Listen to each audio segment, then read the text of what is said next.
Okay, we are going to do exercise 5 now.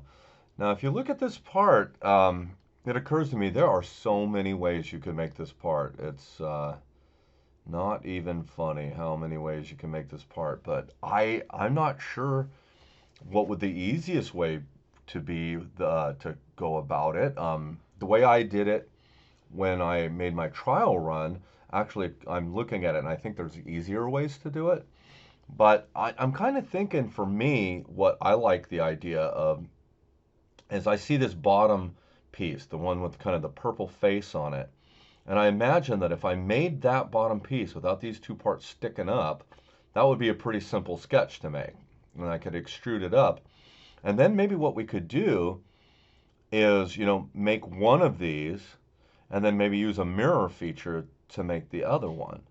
It's kind of, that seems like a pretty simple way to go about it. The other thing we could do is we could make that base like I was saying, and then we could make this a solid piece all the way through, cut a hole through it, and then maybe do a remove extrude to create the slot through it. So there's just so many ways you could go about doing something like this, and I think they're all legitimate. So, but I think I'm going to go about the way that I just mentioned. We'll make this bottom part, so essentially this sketch without the tombstones with the holes in them, and then make one tombstone and then mirror it. Now, because I'm doing a mirror, what makes a lot of sense to me is I'd want one of the planes, which I think would be the front plane, to run right down the middle of the part. So in other words, I'm going to want to put the origin maybe in the center right here. So you have to plan this stuff out in advance. If you know you're going to do a mirror, you got to ask yourself, well, if I'm going to mirror it about a plane, I need to know what the heck plane to use and where to place it in my drawing. So I think that's what I like the idea. So I'm going to try it, build the first sketch with the origin right here. Okay, so let's go into Onshape.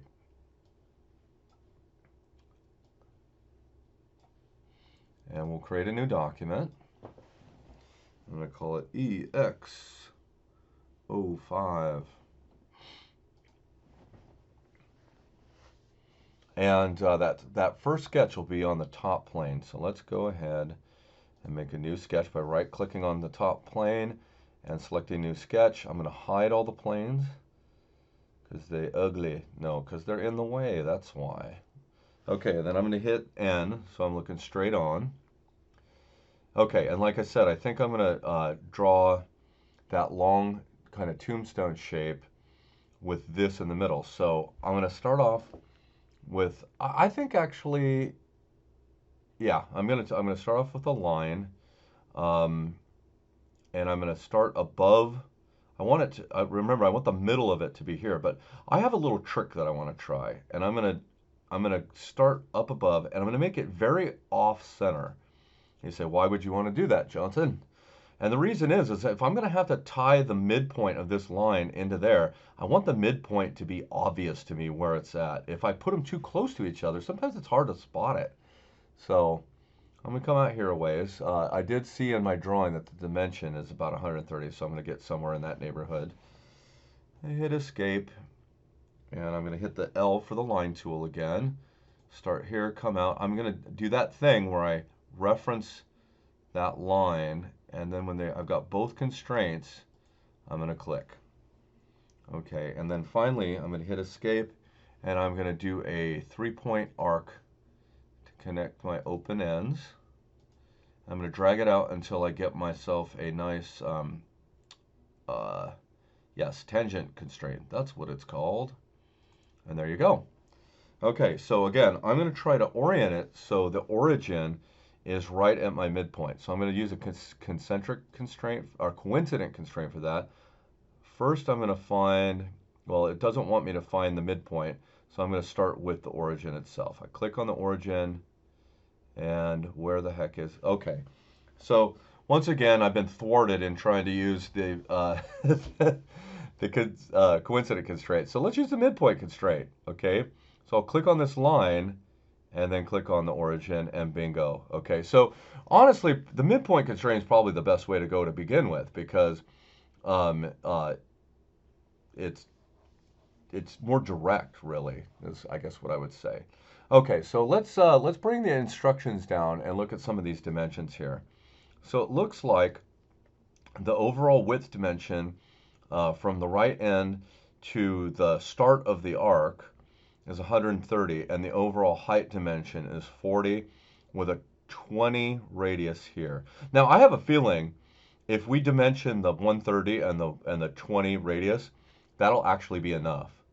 Okay, because the way, if you think about it, if you have a radius of 20, double the radius is 40, so that's kind of a redundant um, dimension in a sense. Okay, or we could probably do the 40 and the 130, and then we wouldn't need to do the 20. So I don't know. There's so many ways to do this stuff. So I'm going to click on my dimension tool, and I'm going to make this 20. And I'm going to dimension this line here to be 130. And now, yes, it is entirely dimensioned. Now, we have a slot that we're supposed to make in here, right?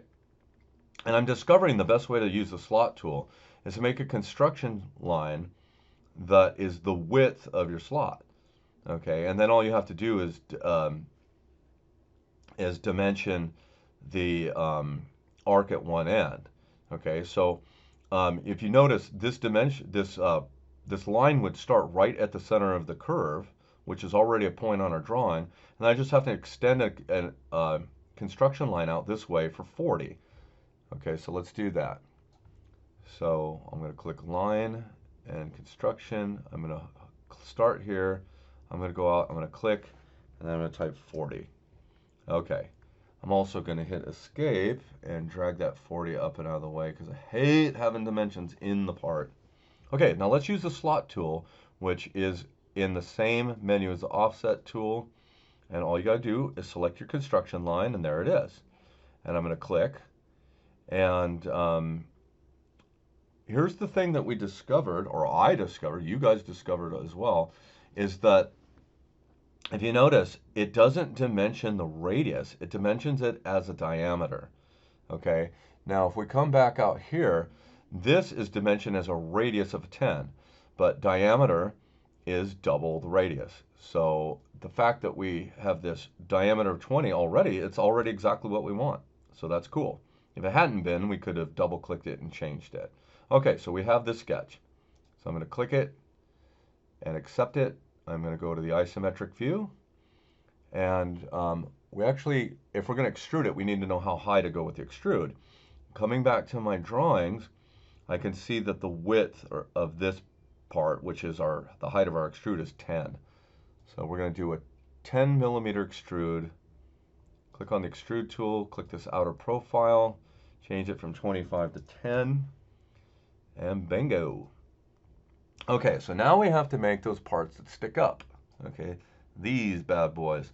And if you notice, we've got a few ways that these things are dimensioned. If you notice, it's dimensioning the width of this thing as a 50 diameter. Now, why a diameter? Well, because look at the shape here, right? This is 50, and the height from the bottom to the center of the hole, or the start of the arc, however you want to look at it, is 30. Okay, and so to make that sketch that I need to make one, I'm going to create a sketch on this face right here. So I'm going to right click, new sketch, hit N so I can look at it normal. I'm going to pan it over a little bit because, you know, we're making that piece up here. And I'm going to start off with a couple lines. I want to reference the corner here. I'm going to come out a bit. Don't really matter how far out, but we're going to come out, and then we're going to go up a bit.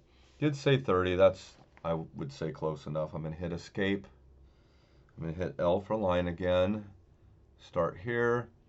Reference that point. Come over until everything turns yellow, and click it. Okay, now we're going to do a 3-point arc connecting here and here, and I'm going to drag it up until the tangent constraint appears, and bingo, there it is. All right, so now I'm going to hit escape to get out of that tool, and we can do some dimensioning. I know that this is supposed to have a diameter of 50. Now, a diameter of 50, I'm not sure it's going to dimension it as a diameter when I click on it because it's an arc. But if it doesn't, we're going to make it a radius of 25 because, again, the relationship between a diameter and a radius is the diameter is double the radius, so therefore the radius is half the diameter. I'm going to click this and make it 25. Okay. And then the height above here was supposed to be 30. Now I can just get that by dimensioning this line. I'm going to back off a little so I can see. And I'm going to click that and make it 30. And now this thing is fully dimensioned. Now we do have a hole within it. And if I look back at my drawing, the diameter of that hole is 30.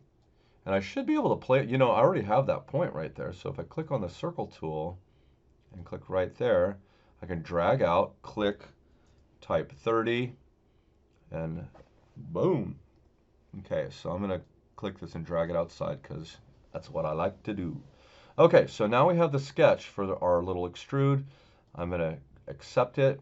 I'm going to go back to my isometric view. I need to look at my drawing because I need to know how far to extrude it.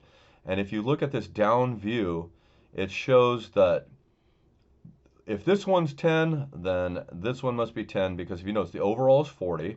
If this is 10 and this is 20, then this must be 10 as well. So we're going to extrude it 10. And so I'm going to click on the extrude tool, click on my sketch. It's going in the wrong direction, so I'm going to click the arrow to make it go in the opposite direction.